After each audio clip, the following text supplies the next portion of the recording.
আসলে এবার সুবিধা হয় আর বুঝতে পারি।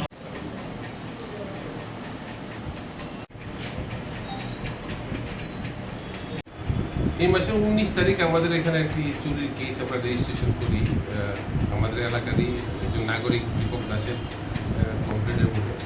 পরবর্তী সময়ে আমরা এই কেসের ইনভেস্টিগেশনে একজন হার্ডকোর আপনার প্রপার্টি অফেন্ডারকে আমরা গ্রেপ্তার করেছিলাম। ওকে আমরা রিমান্ডে এনে জিজ্ঞাসাবাদ করে অনেক কিছু তথ্য পেয়েছি যে এটা একটা চুরির গ্যাং এবং তারা ঘুরে ঘুরে চুরি করে আগরতলা শহরের বিভিন্ন জায়গাতে এবং গ্রামতলি পার্শ্ববর্তী পুলিশ স্টেশন এলাকাতে। সেই পরিপ্রেক্ষিতে আমরা আরও গতকালকে রাত্রেও একটা ইন্টেলিজেন্স বেস আমরা একটা অপারেশন করি।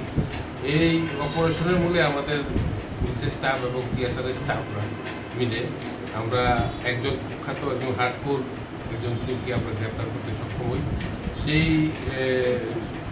সে এবং তার দলবল ওই পুরা এলাকাতে চুরির সঙ্গে যুক্ত।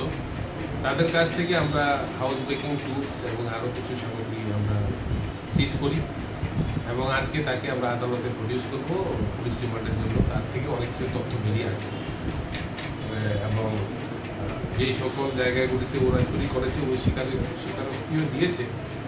আমরা তার ইন্টারোগেশনে চুরি করা মালগুলি আমরা উদ্ধার করতে পারবো বলে আমরা বিশ্বাস। হ্যাঁ, প্রপার্টি অফেন্ডার হিসেবে ও হার্ডকোর এবং আগেও অ্যারেস্ট হয়েছিল।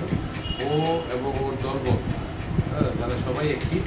তারা আগরতলা শহর প্লাস পার্শ্ববর্তী অঞ্চলে বিভিন্ন চুরির সঙ্গে যুক্ত।